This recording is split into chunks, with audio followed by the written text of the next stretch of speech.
Okay, so on my way driving to work today, I saw a bumper sticker that made me laugh.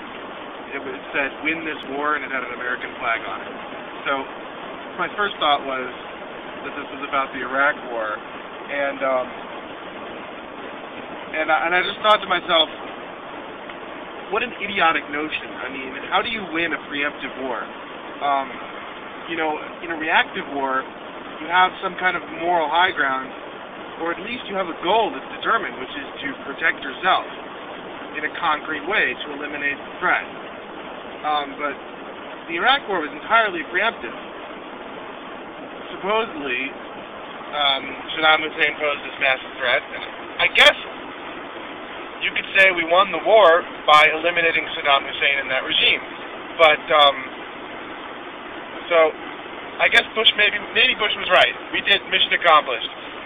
But winning the war wasn't the goal, I guess, because we created so much more of a mess than we kind of made a World War I situation where we're just gonna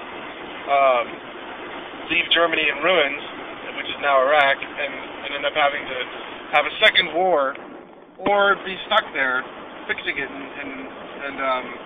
Well, anyway, that wasn't my thought to start with, but I guess I've come to the conclusion that Bush was right. We did win the war. We overthrew the government, and we got Saddam Hussein on the end of a rope. But then that got me thinking about, well, I'm probably talking about the Afghan war. That's a slightly more reasonable position to hold, that we should win that war and not pull out. It's not an entirely preemptive war. The Taliban is based out of Afghanistan, and so we do have some reason to be there. I'm not sure that it's winnable in the traditional sense, because we're not fighting it's dissolute. The more you break it up, the more you dissolve the Taliban. They can still function, just in smaller cells, and you basically have hundreds of small, independently functioning cells doing damage to you instead of one large unified force. Because there's no nationalism behind. I guess we could say that nationalism makes for an easier enemy.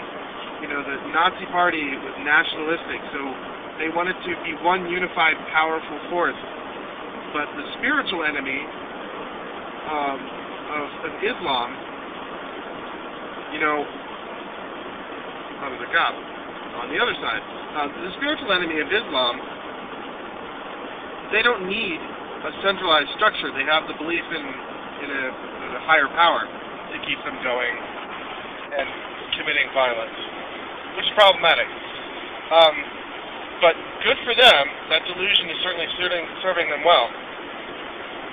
But that got me thinking about foreign policy, and I think there's three approaches to foreign policy, and I have roughly decided which one of them I prefer. There's the traditional Republican view, which is, we'll just be bigger assholes than you are, and we'll have bigger guns. We will be unpredictable, chaotic, belligerent, retaliatory, controlling. We will conquer you. We'll be Rome. We'll kick your ass. We'll put a boot in your ass. It's the American way. It's the American way. We'll put a boot in your ass. The American way. That's the Republican view. I think there's something to be said for it. It makes people afraid of you, but it also makes people hate you. It does definitely engender a lot more enmity, and I think it invites further catastrophic events, which, being belligerent is good to keep most people at bay, but it's also going to give a lot of people fuel to do something like 9/11, which is a fluke event. I mean, we can try to prevent terrorist attacks all we want, but they're going to occur if there's motivation for them to occur. So,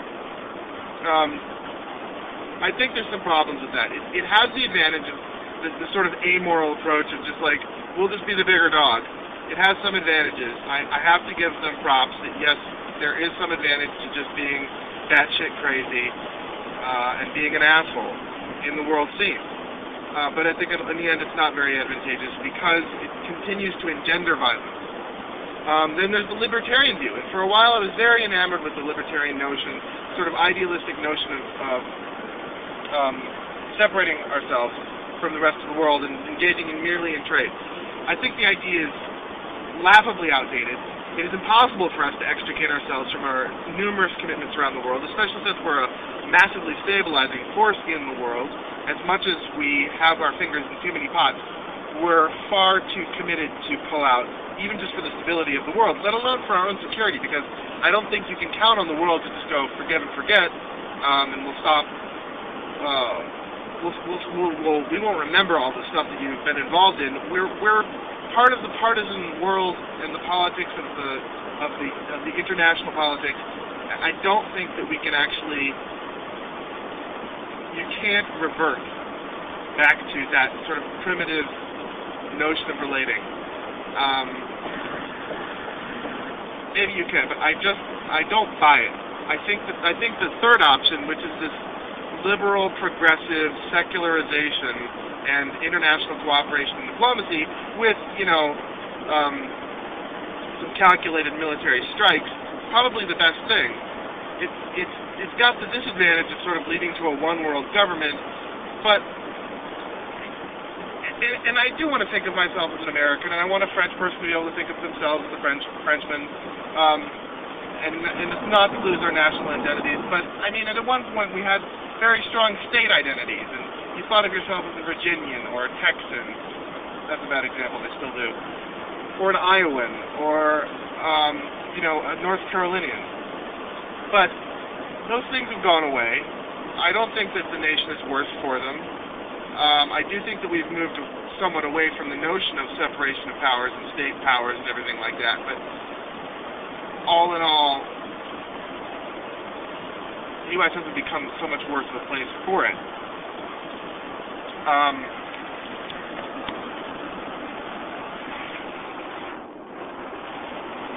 Okay, sorry. Had to pause there for a second. I don't think the U.S. has become much worse of a place, and I don't think the world would be much worse of a place if we did, in fact, continue to move into the sort of one-world government direction. It's very apocalyptic for the Christians and all kinds of people who live in Iowa and Michigan and North Dakota. They, their dick curls up when they hear the words one-world government. But, I think it's an attainable ideal to move towards a sort of Star Trek type thing where we just less think of ourselves as Americans and think of ourselves more as humans. I think this is part of the clear trend that's been taking place over the last 400 years, and I don't think that we've come to a stopping point where the harm is going to outweigh the benefit of doing so. So I think that's the best way to go. If we can sort of unify and sort of smooth away our differences, divisive things like religion and race are going to be minimized. Interracial marriage is way up. I think I saw a poll that said 1 in 5 marriages is now interracial in the United States. These things just chip away at the distinctions, and it's harder to be racist when that person you thought was white is actually got some of another race in them. And that as that increases, people who are in societies where you're exposed to other religions, you can't take your religion quite as seriously because more and more you can see that the same bullshit is being spouted in a different way, basically. And so you just back off of it a little bit, and eventually people start giving it up. These are good things for increasing peace in the world. Cultural differences start to intermingle. It's a long way off, and then you lose things, but I think you lose things in the name of progress. The options are like sort of naive separation from the world and being a jackass. And I think maybe there's something I'm not seeing. If there's some other alternative, let me know.